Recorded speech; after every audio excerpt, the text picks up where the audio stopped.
Round 11 of the Olympiad. Surely everyone wants a nice quiet draw. Party's done, everybody go home. Not this India team. They smell blood, they want records, and this is Gukesh D. D for destruction, as Agad says, and Gukesh A, the form he's in. His opponent here, big fish, Vladimir Fedoseev, took down Magnus a couple days ago. He's playing for Slovenia these days, they're the opponents, and after D4 here from Vladimir, Gukesh goes knight f6, bishop f4, he wants the London, and d5 obliges the system, a system which has had more memes made about it than any other chess opening under the sun. We get e3 on the board, c5, standard fare for the course, knight f3, these ones charging into the game, and this one comes to d2. You want to set up the old pyramid, right? These are some of the common moves for black now. None of them played here.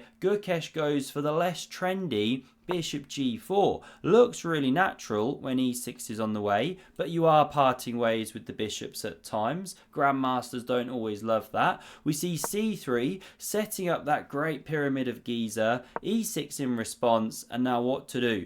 Bishop d3 looks quite natural, or even b5 to play positionally, and this is actually what Vladimir goes for, but with queen a4. Very often comes to b3 here as well, pressuring when the bishop leaves c8. But in this line, it's pinning the knight to the king, of course, and that's why you now gain more control of e5. This is a big battleground square. You can eliminate one of those knights, which is hopping, go a6, preventing bishop b5, but Gukesh completely forgets which way his pieces are supposed to move, but no, really fights for that square and looks for f6 in the future to cement it some more. Bishop b5 now comes, following up the theme, but queenie's like, don't worry, I got you, little stallion, defends that square, and now h3 is the best way to go.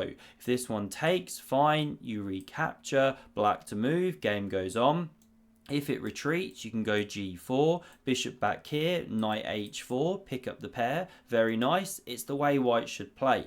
But rook c1, whilst looking logical, is a bit too early. You've not yet actually pushed c4, right? It's a bit off. Black now takes an advantage, a6 is played here, and after takes, is Fedoseev really a super GM or a very naughty boy? He's given Gukesh the bishop pair for barely even any pawn structure compensation. These ones are almost an asset, if anything else. Open files to work with, not ideal. He's worse from the opening. He pushes c4 in an attempt to explode the board, but Gukesh calmly responds with pawn to f6, a move that Hans Feingold does not approve of. And what's he looking for here? Well, e5 one day. He wants to erect that big black center. This is the problem for Fedoseev, and it just gets worse. Again, he should go h3, but he plays the horrible knight to b3.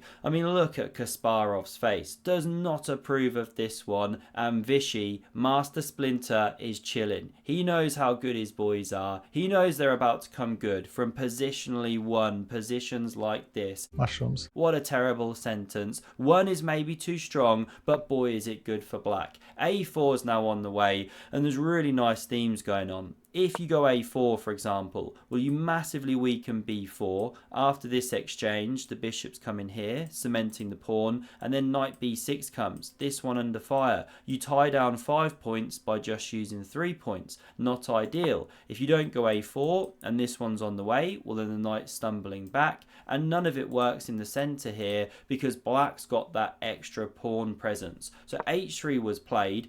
You can shatter the pawn structure, carry on playing.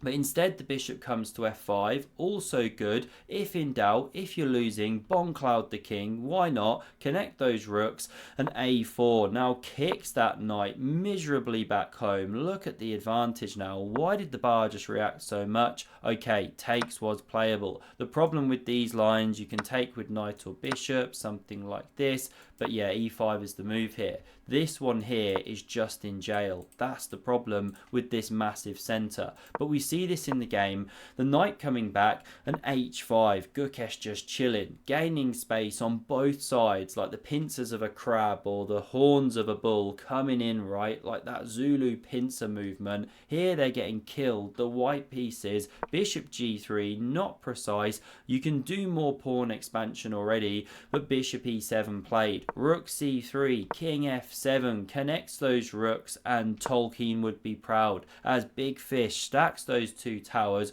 Rook hc8 challenges that file. We've got a triple lock here going on, but it's soon to be disintegrated. Fedoseev decides now is the moment to take. The trouble with his position is he's just got to sit there. Gukesh has got so many waiting moves, improving moves. He can lift rooks, he can attack pawns. This one's a monster. So much bad stuff going on. So he decides to change the character of the position. Fedoseev does. e5 is the response here. No rush to pick that one back up. Now we see takes on d5, pawn recaptures, pawn to c ships. It's running, yes, but it's well controlled. a3 now played in response. Hate that move, so ugly, but there weren't so many good ones. Gukesh sits back, puffs out his chest. He's onto a stormer this tournament. He's like, do you even rook lift, bro? Now we see knight e1. Anyone for a knight maneuver, whispers Fedoseev. We love a chess notation joke. And rook b5 highlights the miserable calamity of the white position. How do you even defend that pawn? All the light squared complex being absolutely owned by that bishop. Now you can go b4 or b3. Then black's going to of course take en passant. This is how the line could go. But at the end, a3 crumbles, or you can even go knight c4 first. And then this one's crumbling because the knight's blocking the way. It really is a bad position when the centre's under siege and you're almost playing a piece down. So knight d3 was played, saying, fine, take my knight. At least I get your bishops when you get the pawn. But Gukesh doesn't even do that. Something way more precise here. Love it. He goes d4 for the score. Given the exclam, because it's the best move in the position, and after this simple exchange, well, the rook is just running out of squares, right? c2, the only sensible one. But now rook e8 comes, and look at the travesty of this position. Your king is in the x-ray of the rook, so of course you want to go king f1, get away from that, but then there's this takes here, winning an entire piece, and then an exchange. So you have to stay with the knight here. That's why knight f3 is played, thinking, okay, you move the bishop, say you want to win a pawn, fine, I go king d2, you know, I still cover, blah de blah. But even stronger than that, you can play rook b3 to start with, preparing to win a whole piece, of course. If the knight moves, then you win an exchange behind. So knight f to e1 is played, covering that one, and now we don't get the pawn even taken, but bishop b4, discovered check, king f1 of course, and now simple tactics to win an exchange.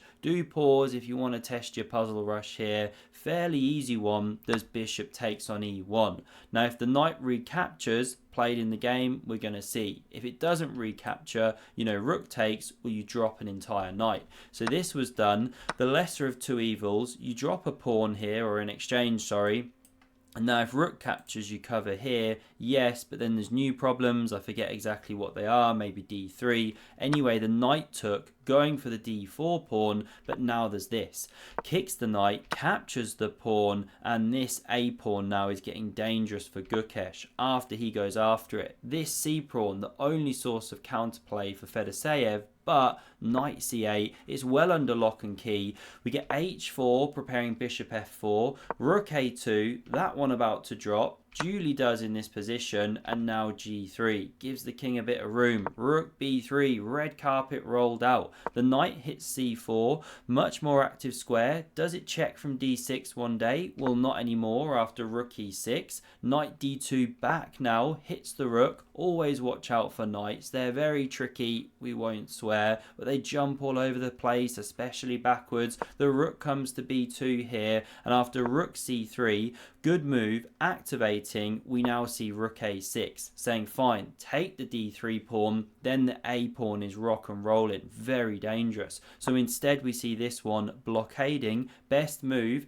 rook c2 played, stops any knight c4 stuff and keeps an eye on the dangerous pawn once more. So the knight comes to e4 instead, looking to activate, centralizing, covers d6, looks at c3, king g6, comes away from any checks here, king g2 in response, and knight e7. Gukesh has got his pieces optimally placed. He needs to activate this one. Maybe try and get rid of the bishop. So king f3 comes, knight d5, and now we get this one last roll of the dice from Fedoseev. He plays knight to c3. Very devilishly tricky move. If you capture, that's a free piece, right? Well, you've just intercepted the connection and you make a queen. No good. If rook takes, same problems, right? You know, this one's running. No good. So don't touch the piece. Gukesh doesn't do so. What does he do instead?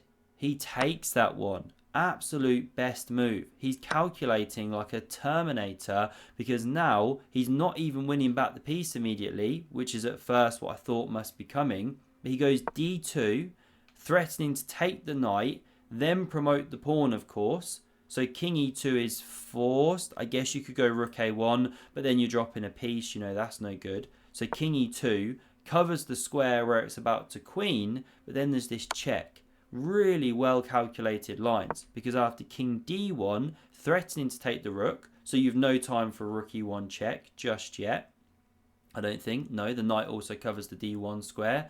The finishing touch was rook b2, and Fedoseev resigns the game, because rook e1 check is now a threat. And if you block with knight e2, then this is the key detail. You now check from here. Drive the king to take the pawn, then you check and win the knight, and this is a lost position. Technically in the end game, you're going to end up an extra pawn ahead and an exchange. And if we rewind it back here, I'm wondering myself now, because I don't remember checking out this line, if after knight e2, check, you go here, okay, we're just going to be making a queen, aren't we? And this is how the game will finish. So Gukesh takes it through. India take it home. Incredible performance. Maybe the best ever at the Chess Olympiad. 21 out of 22. I don't know. This guy's on fire. So is Arjun. Look at the world rankings here. Absolutely insane stuff going on. Hope you enjoyed. Smash subscribe if you've been loving these recaps. And don't forget to dislike. Never share with your friends. And there's a great video on screen if you want more epic chess. Thanks a lot for watching and see you soon.